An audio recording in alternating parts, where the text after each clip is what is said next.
Chapter 5. What is global warming going to cost us? We need to have a clear idea about what global warming will cost the world so that we can make sure that we respond commensurately. If it's a vast cost, it makes sense to throw everything we can at reducing it. If it's smaller, we need to make sure that the cure isn't worse than the disease. Professor William Nordhaus of Yale University was the first, and so far only, climate economist to be awarded the Nobel Prize in Economics in 2018. He wrote one of the first ever papers on the cost of climate change in 1991 and has spent much of his career studying the issue. His studies have helped to inspire what is now a vast body of research. How do economists like Professor Nordhaus go about estimating the costs of future climate change impacts? They collate all the scientific evidence from a wide range of areas to estimate the most important and expensive impacts from climate change, including those on agriculture, energy, and forestry, as well as sea level rises. They input this economic information into computer models.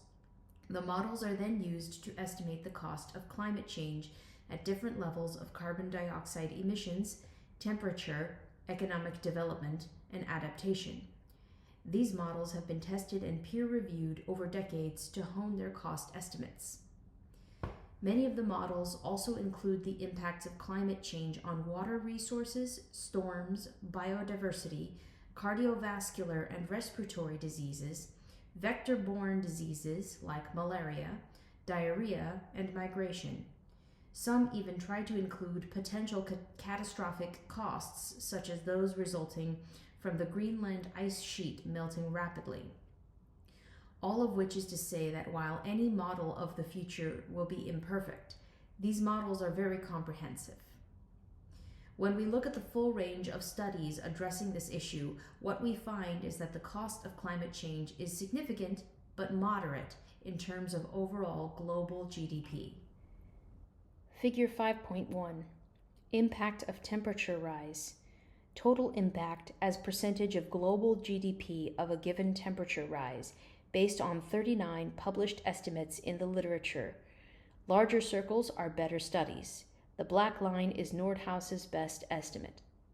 Figure 5.1 shows all the relevant climate damage estimates from the latest UN Climate Panel report, updated with the latest studies. On the horizontal axis, we can see a range of temperature increases. Down the vertical axis, we can see the impact put into monetary terms, the net effect of all impacts from global warming translated into percentage of global GDP. The impact is typically negative, meaning that global warming will overall be a cost or a problem.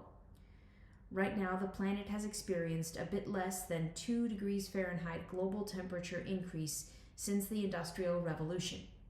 This graph shows us that it is not yet clear whether the net global impact from a 2 degree Fahrenheit change is positive or negative.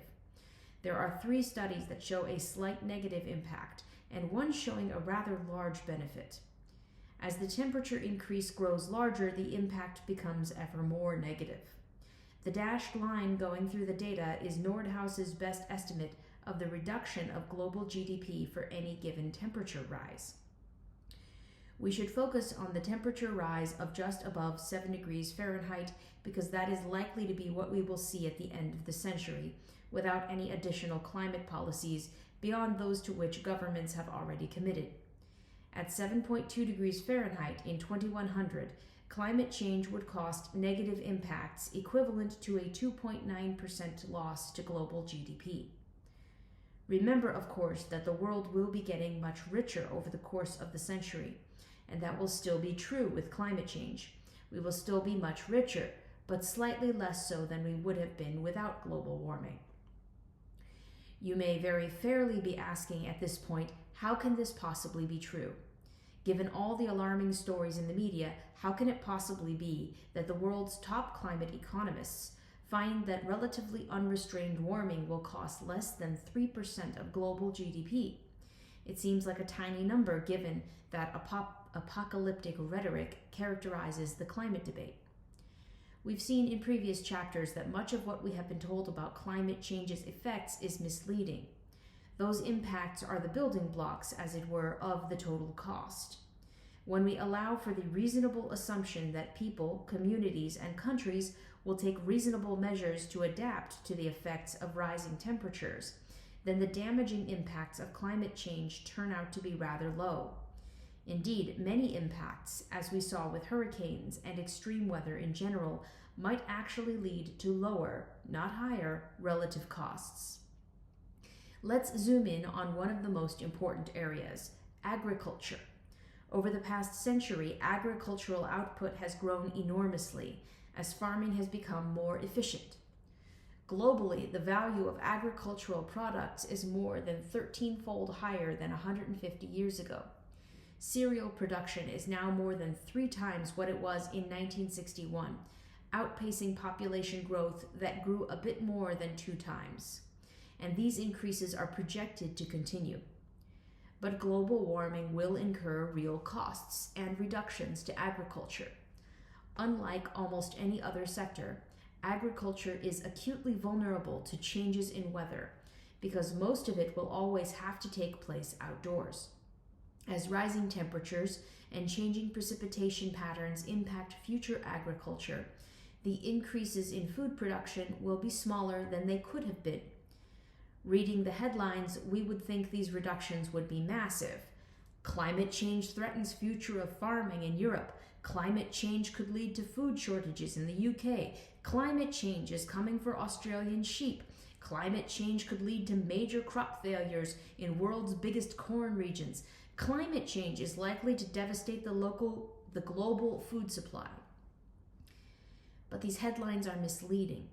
One broad study done for the UN's Food and Agricultural Organization, FAO, predicts that by mid-century, climate change will reduce global crop output by just a fraction of 1% of today's output. By 2080, in a worst-case scenario, production of cereals, including wheat, rice, maize, barley, oats, sorghum, and quinoa, will be 2.2% lower than it would be without climate change. So grain production will still increase overall, just by less than it could have done. The FAO expects an increase in global cereal production of 44% without global warming, and this study shows the increase might be reduced to 41% by global warming. So why do the news stories give us the wrong idea? Many of them make 2 fundamental errors which distort our impression of the cost. The first mistake is leaving out the fertilization effect of carbon dioxide.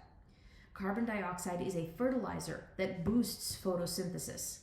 That's why professional vegetable growers pump it into the greenhouses that grow tomatoes, cucumbers, and lettuce. More carbon dioxide means bigger, more productive plants. On a planetary scale, this link explains why we are seeing planetary greening. Many studies leave out the carbon dioxide fertilization effect to make the analysis simpler. This may be relevant in a research context, but when news stories consistently report on these findings without the carbon dioxide fertilization effect, they will dramatically exaggerate the negative effect of climate change on agriculture. One 2018 study, for example, revealed that stringent policies to reduce carbon emissions could increase global crop yields by 22% compared to doing nothing. That makes for good headlines, but this is true only if we ignore the effect of carbon dioxide fertilization. The research actually shows that if we include it, the negative effects of higher temperatures are more than counteracted by fertilization, so that stringent carbon cuts would really mean 12% lower crop yields. The second mistake the alarmist stories make is ignoring the reality of adaptation. For generations, farmers have adapted and will continue to do so.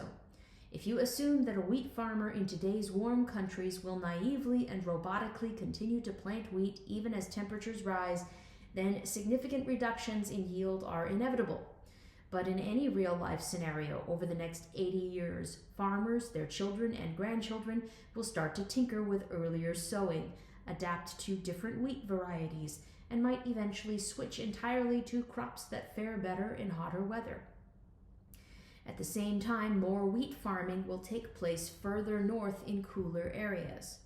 One study shows that when researchers ignore such adaptive measures undertaken in the rich world, their yield predictions are 15% points too pessimistic. So, when we account for these errors, what will be the total cost of climate change on agriculture? The biggest study showing the total GDP impact is based on 1.7 million fields growing the 10 most important crops. The 2016 study uses the differences in these many fields to most accurately assess how changing temperatures will change output and encourage adaptation. It also incorporates carbon dioxide fertilization. Crucially, it includes agricultural trade, which will reduce impacts because more foods will be produced in high latitudes and exported to low latitudes. The full study concludes that the total average global cost will be 0.26% of GDP by the end of the century. While we still will end up producing much more food for the world, global warming will mean we have to produce it with more effort and with more trade, overall leaving us less well off at about 0.25% of global GDP. And actually, this is in a worst case scenario with very high warming.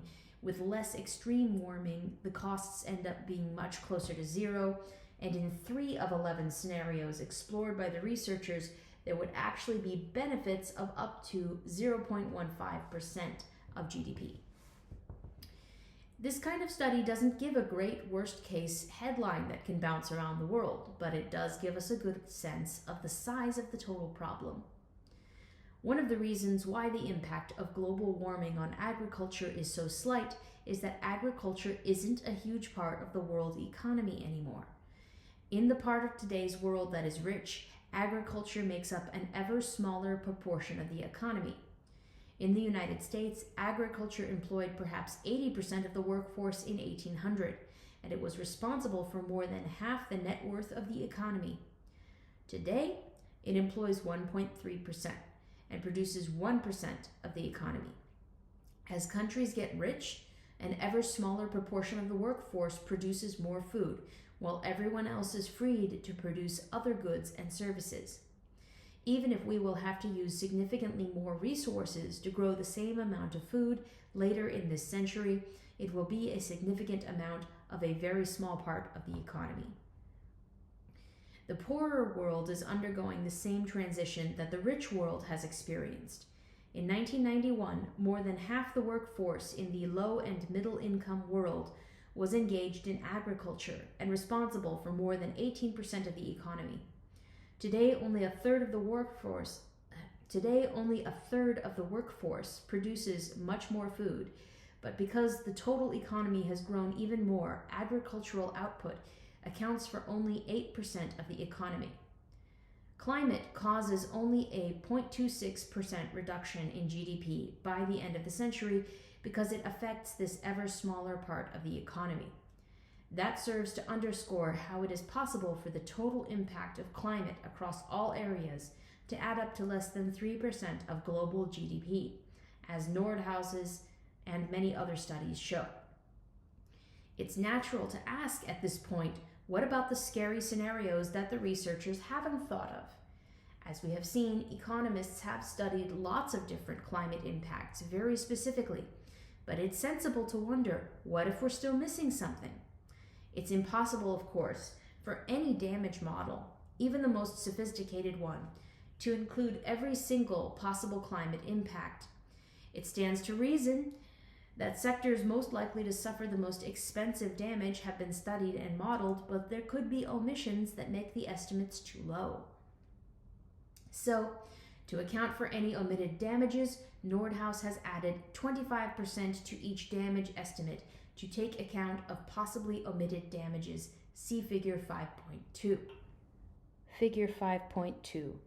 Impact of temperature rise with unquantified costs accounted for. Same graph as Figure 5.1, showing the total impact in percentage of GDP of a given temperature rise. To reflect unquantified costs, the adjusted best estimate has added 25% in costs. While this addition is consistent with those used in other studies, it is still something of a judgment call since it essentially puts a price tag on what hasn't been analyzed. Accounting for these additional costs, a temperature increase of 7.2 degrees Fahrenheit around the end of the century would mean a reduction in global GDP of about 4%. Actually 3.64%, but let's just call it 4%. As compared to the 2.9% reduction projected without the added costs. How trustworthy is the estimate, though? Couldn't there be some big and incredibly costly catastrophe lurking in the shadows? Probably not. One possible catastrophe that people often bring up is the complete melting of the Greenland ice sheet. If it happened within a lifetime, that would be catastrophic.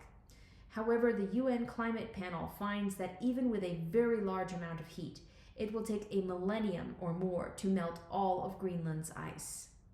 Studies indicate that even in the absence of climate policy, 60 to 70% of the Greenland ice sheet would be around in 1,000 years. And if temperatures went back down over the next centuries, it is likely much of Greenland would regrow. That is why a 2019 study by Professor Nordhaus shows that even in a worst-case high-temperature scenario, the increased melting of Greenland would have a rather trivial impact by the end of the century at 0.012% of GDP. Another serious concern often raised is ocean acidification. The cost of ocean acidification is not included in any of the computer models that create estimates of the costs of global warming. The basic problem comes from the Earth's oceans taking up carbon dioxide from the atmosphere, making them more acidic. Acidification hurts marine organisms that build their shells and skeletons from calcium carbonate. Economists have tried to estimate the impact of acidification by exploring what would happen in a worst-case scenario. Here, they model a complete collapse of fishing of wild fish from the ocean, both for commercial, recreational, and subsistence fishermen by 2020. Moreover, they imagine a complete loss of tourism and recreation from coral reefs. This scenario sounds devastating, although it would not spell the end of fish consumption. Remember, 2/3 of the total global value of fish is already produced in aquaculture, where increasing acidification would have close to zero impact. Yet the loss of ocean fisheries, recreational and subsistence fisheries, and all coral reef tourism and recreation is clearly significant. The researchers estimate the worst-case cost of this complete collapse at $301 billion by 2200. With middle-of-the-road estimates of economic growth, this translates into a loss of 0.0075% of global GDP by then. We need to bear in mind, as we are using Nordhaus's estimates, that he already added a significant buffer of 25% to include any major uncounted costs. This led to our expected global cost increasing from 2.9% of GDP to 3.64% at 7.2 degrees Fahrenheit, a difference of 0.73 percentage points.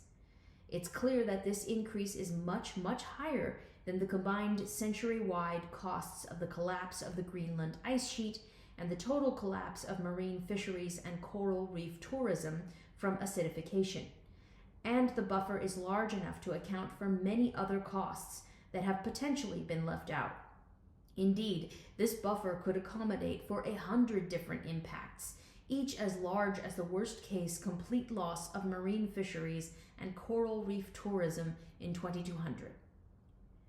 We have followed the UN's overview of the costs of climate change impacts across different temperatures and used the best estimates from Professor Nordhaus, and we have even added 25% to that. This has given us the best available estimate of the total costs of climate change at about 4% of GDP by 2100. This estimate is actually larger than the one provided by the 2018 UN Climate Panel report. The report that everyone uses to argue that we have a deadline of 2030 to act to prevent climate change. This report estimates that if we do nothing, the cost of global warming will reach 2.6% of global GDP by 2100. When confronted with this economic consensus on the costs of climate change, many climate campaigners often indignantly claim that the real costs must be much higher. Yet when you examine the argument they use to make this case, they are almost always based on studies or models that leave out adaptation, carbon dioxide fertilization, the expanding bullseye effect, and many other factors we have looked at in this and preceding chapters. The economist's work is comprehensive and, in the case of Professor Nordhaus, deserving of the Nobel Economics Prize. But it is obvious that predicting a cost centuries into the future with exactitude is impossible. What is most important is that while the cost may end up at 3.5, 4.0, or 4.5% in 2100, it's unlikely to be 0.01% or 45% of GDP. We should take this figure of 4% then as a guide, which is exactly what we will do in the chapters coming up, where we contrast the cost of climate change with the cost of climate change policy. There's a footnote here that says, neither the UN Climate Panel report nor the Nordhaus estimate fully incorporates the fact that as we get richer, we get less vulnerable. One good example is that as incomes rise to a certain level, malaria gets eradicated because society can afford to invest in serious levels of prevention. Regardless of temperature rises, malaria is simply no longer a threat, as we see in, for example, rich Singapore. This suggests that the 2.6% and the 4%, if we factor in the 25% buffer, are an overestimate rather than an underestimate.